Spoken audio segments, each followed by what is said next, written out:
अस्सलाम वालेकुम स्टूडेंट्स। आज આપણે ક્લાસ 4 માં લેસન નંબર 9 પવનદેવનો અહંકાર.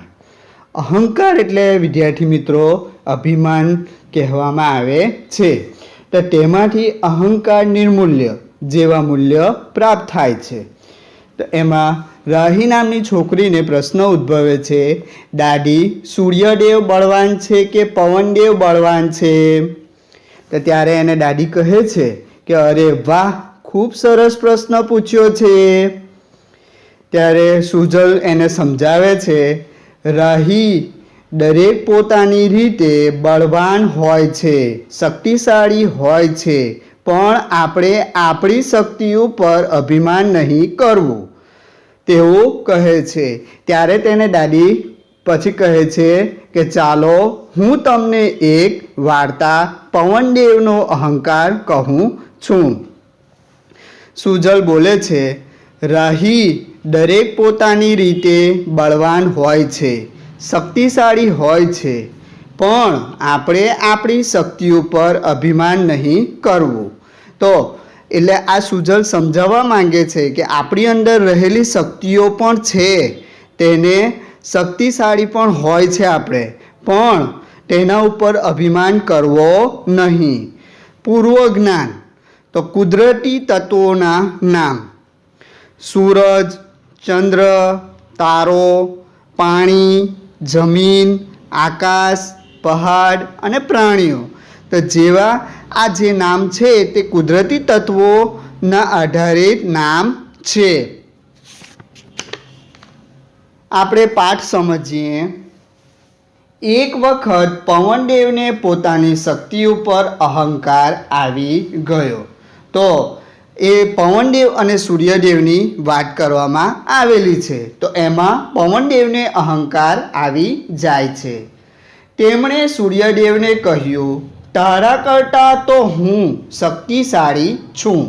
તો પવનદેવે સૂર્યદેવને કહે છે કે તારા કરતાં તો હું શક્તિશાળી છું, એટલે કે હું બળવાન છું. સૂર્યદેવ પોતાના અહંકારને સમજી ગયા. તેમણે પ્રસ્તાવ મૂક્યો કે જો તમારે પોતાની શક્તિ દેખાડવી છે તો એક ગરીબ વ્યક્તિના કપડાં ઉતારીને દેખાડો. તો સૂર્યદેવ અને પવનદેવ તે બંને વચ્ચે એક પ્રસ્તાવ મૂકે છે, એટલે કે એક શરત મૂકે છે કે હું બળવાન છું કે તમે બળવાન છો, તેવું એક શરત મૂકે છે. તો એક શરત એવી મૂકે છે કે આ ગરીબ વ્યક્તિ છે, તો ગરીબ વ્યક્તિના તમે કપડાં ઉતારીને બતાવો. પવનદેવ બોલ્યા, આ તો સરળ કામ છે.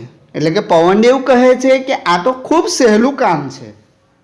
સૂર્યદેવે પવનદેવનો કડકડતી ઠંડીમાં ધ્રુસતો એક ગરીબ વ્યક્તિ દેખાડ્યો અને તેના કપડાં ઉતારવા કહ્યું.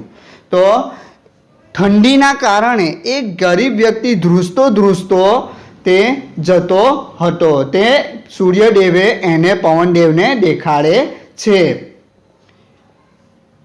પવનદેવે ધીમે ધીમે ગતિ વધારીને શરૂ કરી. જેમ જેમ ગતિ વધતી ગઈ વ્યક્તિને વધુ ઠંડી લાગતી ગઈ.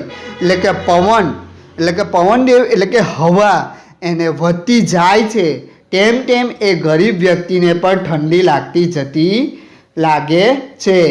તે કપડાને શરીર પર લપેટતો ગયો. તો ઠંડી વધારે લાગવાના કારણે આપણે શું કરીએ કે ઠંડી વધારે લાગવાના કારણે કે 2-3 સ્વેટરો આપણે લપેટી અને પહેરીએ છીએ. ત્યારે સૂર્યદેવે કહ્યું કે તમે તો વ્યક્તિના કપડાં ઉતારી શક્યા નહીં. એટલે કે ત્યારે સૂર્યદેવ બોલે છે કે તમે તો આ ગરીબ વ્યક્તિના કપડાં ઉતારી શક્યા નથી. હવે મારું કમાલ જુઓ. તેમણે ધીમે ધીમે પોતાનો તાપ વધવાનું શરૂ કર્યું અને જેમ જેમ ગરમી વધતી ગઈ એમ પેલો વ્યક્તિ એક એક કરીને કપડાં ઉતારવા લાગ્યો. તો ગરમી વધવાને કારણે આપણે શું કરીએ છીએ કે પાતળા કપડાં પહેરીએ છીએ અને હવે જાડા કપડાં પહેરતા નથી. તેમ તેમ એ ગરીબ વ્યક્તિએ પણ જે જાડા કપડાં લપેટેલા તે જાડા કપડાં ગરમીના કારણે ઉતારવા લાગે છે.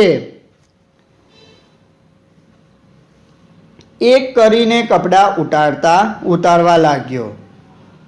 ત્યારે સૂર્યદેવે સમજાવ્યું કે તમારી પાસે શક્તિ છે, પરંતુ અહંકાર તેને ઘટાડી દે છે. કેમ કે આપણો અહંકાર બુદ્ધિનો પણ નાશ કરે છે. આથી દરેક સ્થિતિમાં અહંકારથી મુક્ત રહેવું જોઈએ. તો વિદ્યાર્થી મિત્રો, આપણી પાસે બુદ્ધિ હોય, શક્તિ હોય તો પણ આપણે એની ઉપર અભિમાન કરવું નહીં. તો એના કારણે અભિમાન કરવાના કારણે આપણી બુદ્ધિનો પણ નાશ થાય છે. તેવું જ આ પાઠમાં કહેવા માંગે છે કે સૂર્યદેવે પછી સમજાવે છે કે પવનદેવ, આ તમારી પાસે ભલે શક્તિ છે પણ તમે એના ઉપર અહંકાર કર્યો, તેના કારણે તમારી શક્તિનો નાશ થાય છે અને બુદ્ધિનો પણ નાશ થાય છે. તેવું આ પાઠમાંથી તેમની સ્થિતિમાં અહંકારની મુક્ત રહેવું જોઈએ. એટલે કે અહંકાર કરવો જ નહીં જોઈએ જિંદગીમાં કોઈ દિવસ. વિદ્યાર્થી મિત્રો, આ પાઠમાંથી તમને શું બોધ મળે છે? તો આ પાઠમાંથી અમને પોતાની અંદર રહેલી શક્તિઓ ઉપર કદી પણ અહંકાર કરવો નહીં તેવો બોધ પ્રાપ્ત થાય છે. વિદ્યાર્થી મિત્રો, આપણે તમારે આ શબ્દાર્થ છે તો શબ્દાર્થને તમારે CWમાં લખવાના રહેશે. અહંકાર એટલે કે અભિમાન, બળવાન એટલે શક્તિશાળી, બુદ્ધિ એટલે જ્ઞાન. તો આ તમારે આ શબ્દાર્થને પોતાની CWમાં લખવાના રહેશે. શોધખોળની દુનિયા. પવનદેવને શેનો અહંકાર હતો? તો વિદ્યાર્થી મિત્રો, આપણે પાઠમાં જોઈ ગયા છે, તેનો જવાબ આવે છે પવનદેવને પોતાની શક્તિ ઉપર અહંકાર હતો. પ્રશ્ન નંબર 2, સૂર્યદેવે પવનદેવની સામે કયો પ્રસ્તાવ મૂક્યો હતો? તો આપણે પાઠમાં જોયું કે સૂર્યદેવે પવનદેવની સામે પ્રસ્તાવ મૂક્યો કે જો તમારે પોતાની શક્તિ દેખાડવી છે તો એક ગરીબ વ્યક્તિના કપડાં ઉતારીને દેખાડો. નંબર 3, ગરીબ વ્યક્તિ ધીરે ધીરે શા માટે કપડાં ઉતારવા લાગ્યો? તો તેનો જવાબ થાય છે કે ગરીબ વ્યક્તિ ધીરે ધીરે ઠંડી લાગતી હોવાથી કપડાં પહેરવા લાગ્યો. પછી પાછો જ સમજીએ કે ત્રીજા સવાલનો જવાબ શું થાય છે કે ગરીબ વ્યક્તિ ધીરે ધીરે ઠંડી લાગતી હોવાથી કપડાં પહેરવા લાગ્યો. પ્રશ્ન નંબર 4, સૂર્યદેવે પવનદેવનો અહંકાર કેવી રીતે નાશ કર્યો? તો એનો જવાબ આવે છે સૂર્યદેવે પોતાની બુદ્ધિ અને શક્તિ દ્વારા પવનદેવનો અહંકાર નાશ કર્યો. પ્રશ્ન નંબર 5, સૂર્યદેવે પવનદેવને શું સમજાવ્યું? તો તેમને પ્રશ્ન નંબર 5નો જવાબ આવે છે તમારી પાસે ભલે શક્તિ છે, પરંતુ અહંકાર તેને ઘટાડી દે છે. કેમ કે આપણો અહંકાર બુદ્ધિનો પણ નાશ કરે છે. પ્રશ્ન નંબર 6, આ પાઠમાંથી શું બોધ મળે છે? તો એનો જવાબ આવે છે કે આ પાઠમાંથી બોધ મળે છે કે પોતાની અંદર રહેલી શક્તિઓ ઉપર અહંકાર કરવો નહીં. તો પાછો આપણે સમજીએ કે આ પાઠમાંથી બોધ મળે છે કે પોતાની અંદર રહેલી શક્તિઓ ઉપર અહંકાર કરવો નહીં. આગળ જોઈશું. પ્રશ્ન નંબર 2, એક શબ્દમાં જવાબ લખો. ગરીબ માણસ શરીર પર કપડાં કેમ લપેટતો ગયો? તો એક જ વાક્યમાં એનો જવાબ લખવાનો રહેશે કે ઠંડી લાગવાના કારણે. પ્રશ્ન નંબર 2, ગરીબ માણસ શરીર પરના કપડાં ઉતારવા કેમ લાગ્યો? તો આપણે એક જ વાક્યમાં એનો જવાબ લખવાનો રહેશે કે ગરમી લાગવાના કારણે. પ્રશ્ન નંબર 3, અહંકાર શેનો નાશ કરે છે? તો એનો એક જ વાક્યમાં જવાબ આવશે કે બુદ્ધિનો નાશ કરે છે. પ્રશ્ન નંબર 3, કોણ બોલે છે તે લખો. નંબર 1, આ તો સરળ કામ છે. તો આ વાક્ય કોણ બોલે છે? કે પવનદેવ બોલે છે અને સૂર્યદેવને કહે છે. નંબર 2, તમારા કરતાં તો હું શક્તિશાળી છું. તો આ વાક્ય કોણ બોલે છે? તો તે તમારે અહીંયા સામે લખવાનું કે પવનદેવ બોલે છે અને સૂર્યદેવને કહે છે. નંબર 3, તમારી પાસે શક્તિ છે પરંતુ અહંકાર તેને ઘટાડી દે છે. તો આ વાક્ય કોણ બોલે છે? તો સૂર્યદેવ બોલે છે. તો આ ત્રીજા નંબરના ખાલી જગ્યામાં લખવાનું રહેશે. તો સૂર્યદેવ બોલે છે અને પવનદેવને કહે છે. પ્રશ્ન નંબર 4, સમાનાર્થી શબ્દ શોધી વાક્ય બનાવો. તો અહીંયા સમાનાર્થી શબ્દો આપેલા છે. તો એનો જવાબ આ સૂર્યમાં આપેલા છે તે ઢૂંઢીને અહીંયા લખવાના રહેશે. સૂરજ, એને સમાનાર્થી શબ્દમાં શું કહેવામાં આવે છે? રવિ. વાયુ, એને સમાનાર્થી શબ્દમાં શું કહેવામાં આવે છે? અનિલ. ગરીબ, તો એને સમાનાર્થી શબ્દમાં શું કહેવામાં આવે છે? રંગ. કપડાં, તો એને સમાનાર્થી શબ્દમાં શું કહેવાય? કે વસ્ત્ર. અહંકાર, તો એને સમાનાર્થી શબ્દમાં શું કહેવાય? અભિમાન. શક્તિ, તો એને સમાનાર્થી શબ્દમાં શું કહેવાય? બળવાન. શરીર, તો એને સમાનાર્થી શબ્દમાં શું થાય? કે દેહ. હવે એના વાક્યો બનાવીશું કે સમાનાર્થી શબ્દ ઉપરથી વાક્ય બનાવો. કે સૂરજ ગરમી આપે છે. તો પહેલા નંબરનું વાક્ય થયું. પછી નંબર 2, વાયુ આપણને હવા આપે છે. તો એ બીજા નંબરનું વાક્ય બન્યું. પછી નંબર 3, સૂર્યદેવ ગરીબ માણસને ગરમી આપે છે. નંબર 4, ઠંડી લાગવાથી ગરીબ માણસ કપડાં લપેટતો હતો. નંબર 5, પવનદેવ પોતાની શક્તિ ઉપર અહંકાર હતો.